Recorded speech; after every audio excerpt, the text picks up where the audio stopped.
Welcome back, legends. I hope you're all amazing. It is time for another installment of Friday Q&A. To everybody who submitted a question for this week's Q&A, thank you very much. I'm going to do my best to answer as many questions as possible. If you've got a question you would like me to answer on next week's video, as always, simply put it in the comments section below. Some quick housekeeping. There are some Ragdoll interstate shows coming up if you're in Melbourne or Sydney, Australia. August 5th, we're at the Prince Band Room in Melbourne with a Blaze and some other guests. And then on Sunday the 7th, we are at Frankie's Pizza by the Slice in Sydney. Both amazing venues. I'm so excited to get back out there, playing interstate, getting back on the road and making a bunch of loud rock and roll noises. So if you want to learn more about that, you can jump on the Ragdoll social media. That's linked in the video description. And of course, if you want to support what I do here on the channel, there's some links to do that in the video description. Let's get some questions answered. I'll start by patting myself on the back here. I was asked which factory preset I would recommend on the Axe FX3 if you had to do a metal gig, like take it out of the box, plug a guitar in, plug it into the PA, select one factory preset and go. Well, like I said, I'm going to pat myself on the back here. Try factory preset 383. I think it's 383 anyway. It's called Leon's Live. It's a preset that I wrote for the Axe FX3. There's versions on the FM9 and FM3 as well, and it's pretty much what I use live. There's the same amp, there's the same kind of specialized EQ cuts for playing live, there's some multi-band compression, there's a bunch of fun scenes in there with rhythmic delays and wobbly stuff and a huge filthy lead scene. There is even a clean scene in there for those metal intros you need to play. There's also a whole bunch of other fantastic factory presets in there. I would recommend, stuff based around some popular high gain amps like maybe the Friedman preset or the 5150 preset.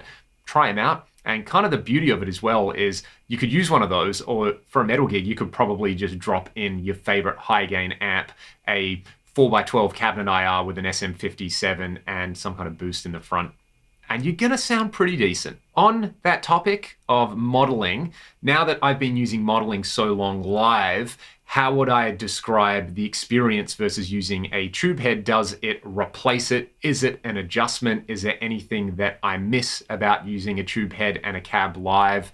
And is the convenience worth it? There's a lot of questions in there to kind of answer. Sometimes, like maybe 1 in every 10 gigs, I will miss that feeling of having a cabinet on stage. They are normally smaller gigs where the PA isn't very loud. For all the other gigs, when the PA is loud and I can feel bass rumbling on stage, then you kind of get that flap your pants feeling and everything is pretty good. It's not just about convenience for modeling for me, though. It's about sounding good. And I think the tones that I get live with my Axe FX rig are better than anything else I have ever used. Furthermore, they're so consistent as well. If the venue has bad power, or my amp was dropped on the way into the venue, or my pedal board's got a kind of weird connection in there somewhere that I need to replace, I'm not beholden to any of those things. I've got the same preset that is running exactly the same way every single night. And for playing live, I really like that consistency. I will say though, it was a big adjustment. We use in-ears live now. Having a modeler and an in-ears rig makes a whole lot of sense as well. But, I grew up playing loud tube amps, like really, really loud amps for such a long time. And I definitely damaged my hearing doing that. I definitely damaged my hearing not wearing earplugs at gigs as well. So it's also like a self-preservation thing for me. It's about sounding good, being consistent, and not going home with ringing ears. And furthermore, it's all really light and compact and it's easy to travel with as well. So yeah, when you kind of lay it out like that, it is such an amazing time to be alive playing live music. All right, I've got a bunch of have you tried questions here. I have not tried the Boogie Fillmore amps. Everything I've heard from them, as with anything Boogie, sounds pretty amazing. Like I was saying last week, I also haven't tried the Badlander, which I really, really want to try. So I'm going to try to do my best to, make some calls. I'll talk to my people and send some emails and see if I can either get some demo units on loan, or I can borrow one. If you're in Perth and you have a Fillmore or a Badlander, hit me up. I would love to try it and do a video. I'll make you a cup of tea for your effort. The H&K, the Hughes and Kettner like little pedal amps, again, haven't tried those. Hopefully we'll have a chance to try those in the not too distant future. More about that at some point soon. And what was the other one? The PRS Archon 50. I have tried the Archon 50. I tried it at the Boston Amp Show in 2019. It was not what I expected. It's kind of an interesting amp. You really have to crank the master volume to get it to loosen up and kind of get that squish that I would associate with sort of like high gain stuff. I did try it side by side with a PRS MT15, and the MT15 was way more my speed. I really want to get one of those amps actually now that I think about it. The clean was awesome. The kind of high gain sound, especially in like drop C or drop D, just had that thing that you hear on like Alter Bridge and Mark Tremonti's stuff. Really, really fantastic amps. Let me know if you're using an Archon or an MT15 in the comments. Why is the ending solo in the Whitesnake song Looking for Love so good? It is so good. I will totally agree with you there. Out of all the John Sykes epic solos on that album, that one just kind of ascends to a different realm. I don't know if John had some good coffee or some good cocaine that day, or was just mad at being fired and they went back in and just did all the guitar solos before somebody else did them. I guess we'll never know, but that is such an amazing solo. Everybody talks about Is This Love? Obviously, Is This Love was a big single. That's got a great solo on it, but Looking for Love is, I won't say it's my favorite Whitesnake ballad, but it's definitely top 3. Which boost to use with a Marshall DSL 50? So many options there. I think my go-to for just like a boost is a Boss Super Overdrive with the gain low and the level up high. Of course, a tube screamer would work. Of course, a Klon would work. Probably a Timmy style pedal would work. I've got demos of so many different boost and overdrive pedals on my channel. Go through there, have a listen. A lot of them I have used with the DSL, so you can check that out and decide for yourself. What's the deal with the Variac control in something like an Axe-Fx? Why would you use it? The idea with a Variac and using it with something like an old Marshall is basically you can start to get the power amp section to distort at lower volumes. You know, that's sort of the idea in the way that Eddie Van Halen famously used that. So you're getting more power tube saturation. On something like an Axe-Fx, you don't really need that, but I actually quite like turning the Variac down to about 75% with something like a rectifier and turning the supply sag up to kind of emulate the spongy mode. I mentioned last week that I'm technically talking to all of you from the future. Does the future suck like the present? Yeah, but we have cookies in the future, so maybe that makes it better. All right, this is a double banger talking about in-ear monitoring. How do we do our in-ears live? One of two ways. Either we will get the front of house or monitor engineer to mix them and just send us a feed via XLR that we can send either to our transmitters, and Cam actually uses just a cheap Behringer headphone amp. Ryan and I share a Sennheiser transmitter, so we'll either get the sound guy to do what they do best and actually give us some in-ears feeds, and we've had some great in-ears mixes that way. Otherwise, we have a Behringer XR18 that we use to run our own ears, and often that's when we're running sound ourselves for really small gigs or for regional gigs here in Australia. The other part of the in-ears question, this one comes from friend of the channel and patron, Rutger. In-ear monitoring, can it damage your hearing?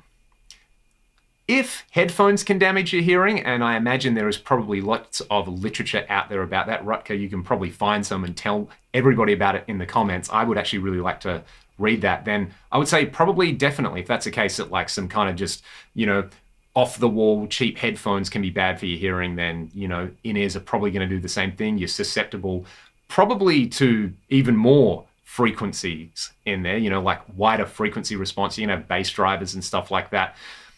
However, if you compare that to the potential dangers of like really loud amps and crash cymbals and ride cymbals and just drums and loud gigs, I would maybe postulate that it's less bad for you. It's like vaping versus smoking. You know, there's no really long range, longitudinal studies on the vaping thing, but you know, it's probably not the best thing. Like, don't do it maybe is a better option than doing it for your health, but it's definitely better for you than smoking.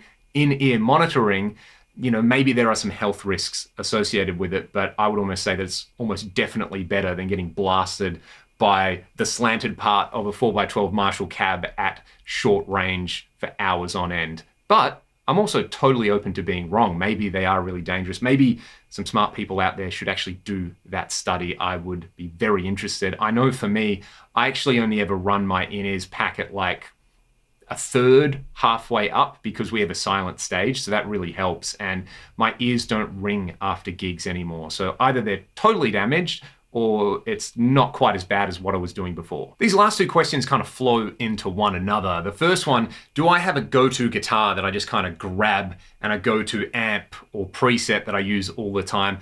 I do. There's actually probably two guitars. If I want to sit down and write some Ragdoll music, I will grab my PRS SC245. That is the guitar for me, and I'll plug it into like a Mark Series Boogie on the Axe-Fx or a Recto or some kind of high gain Marshall thing like a CCV or Atomica, and I will just sit there and be satisfied for a long time. I also play my Strat heaps. I actually probably play my Strat, my old 1977 on the wall somewhere over there with the Sir ML pickups in it. I love the way that sounds. I spend a lot of time here noodling around playing with clean sounds and mid-gain tones, and on the neck pickup, that is just my happy place. So I'd use that with like a Band Commander or an AC20 in the Axe-Fx 3 or something like a Fender Deluxe combo. I just love the way that sounds. And that flows into the next question from Neil. Thank you for this question, Neil, about writing Ragdoll songs. Is it like riffs and music first or is it vocals first?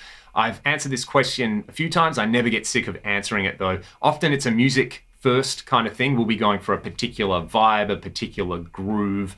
I'll be kicking around with just a cool riff and be like, hey, I should record this and turn it into a demo and send it to the other guys in the band. And then we'll kind of structure it into something that makes sense. And then we'll write some lyrics and melodies over it. There's some exceptions though, like a song like Shine was definitely melody first. We knocked together a little demo for that years ago.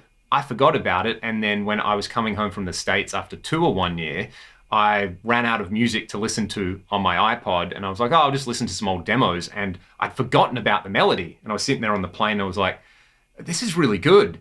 And we should do something with this. And, you know, we'd written most of what was going to become Back to Zero. We were about to go in and record it. And I basically just sat there on the plane, you know, it was a 14-hour flight. So I just sat there and in my head, started thinking about arranging ideas. What tuning could we do it in? What could I do with the verse, you know?